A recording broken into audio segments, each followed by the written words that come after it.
Hey there, cats and kitties. I am the Blues Man, Johnny Blues, and with this video, we discuss my thoughts on episode 8 of the anime series Violet Evergarden. And I was really grateful that this episode gave me exactly what I hoped it would, picking up from where we left off in the previous episode.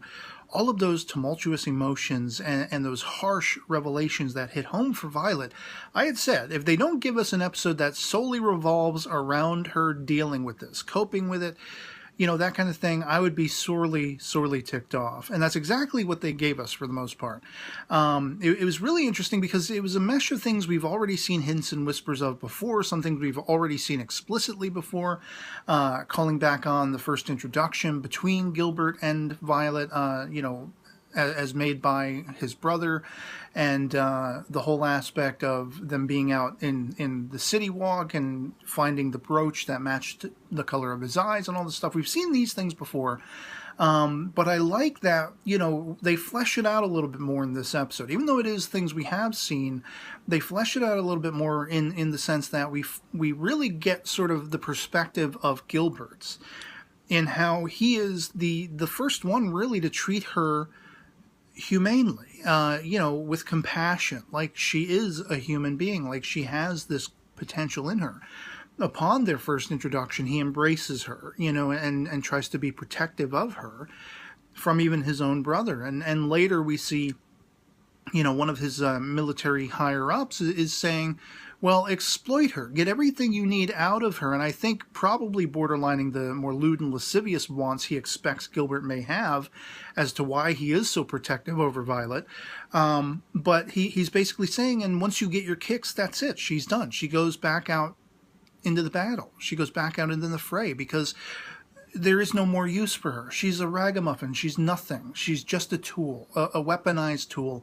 That's all she'll ever yield in this living, waking world. You know, that's all she'll ever amount to. So get your kicks, satisfy yourself, and say your goodbyes. And Gilbert is the first one to see much more of that humanity within her, to see much more of that potential within her. And so I like that they really gave us more of an in-depth characterization, you know, regarding that aspect of it. Even though, as I say, we've seen so much of this before already in flashbacks and brief glimpses and things like that. All the while, Violet, in the modern sense, while she's recollecting back on all these things and calling back to it, she is still giving chase to that, you know, fleeting hope that Gilbert is still out there somewhere. Maybe he is, maybe he isn't, you know, it remains to be seen. But he, you know, he has left in his wake this impression upon her, this void that needs filling. And so she's giving chase to it. She's going back to the old stomping grounds where they first spent so much of their time in the mansion, you know, just seeking him. Finds his grave, and even then, when confronted with his grave, she's calling back on the fact, well, we didn't find the body. We only found his dog tags. And what is the symbolism of a grave being beset here on these grounds? You know, like she's really trying to understand all of this, to comprehend all of this, to make some kind of sense of it. And the conflict there, I really felt for her character. I will say, in a lot of the sequences that revolved around her lethality, you know, calling back on where she was actually fighting and killing and murdering, like left, right, and center, some of it I did need to sort of dial back my own disbelief, suspend my disbelief to a point, because it seemed a little unbelievable to me. With the nature of Violet as we have known her, they can tell us 6 Ways to Sunday that she was a lethal militarized tool, that she was a lethal weapon, you know, that she was just malicious and cunning in all of the lives she took, and how expertly she did so.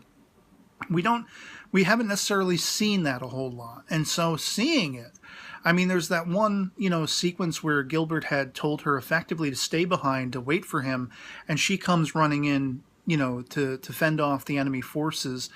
And with the flames erupting behind her, it was somewhat evocative of Sephiroth from Final Fantasy VII Advent Children to me, the visual of that, you know. But just the way she so expertly was flip-flopping and flying all over the place, you know, dispatching these guards and everything, it was a little bit unbelievable because of how reserved and timid and unknowing she has been, you know, sort of obtuse she has been to social norms and conventions and language and emotions and all this kind of, stuff. Like, it just seemed unbelievable to me that these are the same person.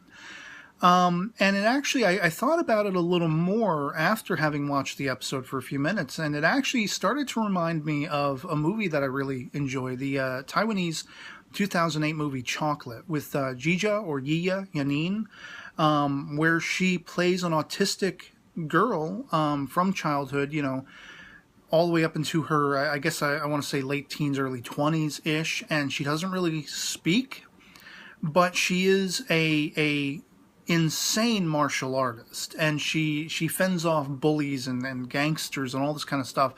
And it's the actress, the martial artist Jija or Yiya Yanin in the movie, it's really her doing the martial arts and the stunt work and everything like that. It's all real. It's kind of Jackie Chan-esque in that it is real. It is she performing it all. And but the characterization of her being, autistic and not really speaking and having such an odd way about her to what we would consider normal, I kind of, I'm calling back to that movie in the characterization of Violet in this episode. Violet is much more communicative, but there's still so much of life and living she can't wrap her mind around because it's never been exposed to her. Gilbert is the first one to get her reading and writing and making her submit reports so that she can continue that education and be treated as an actual human being, not just a tool of war, of battle, of lethality.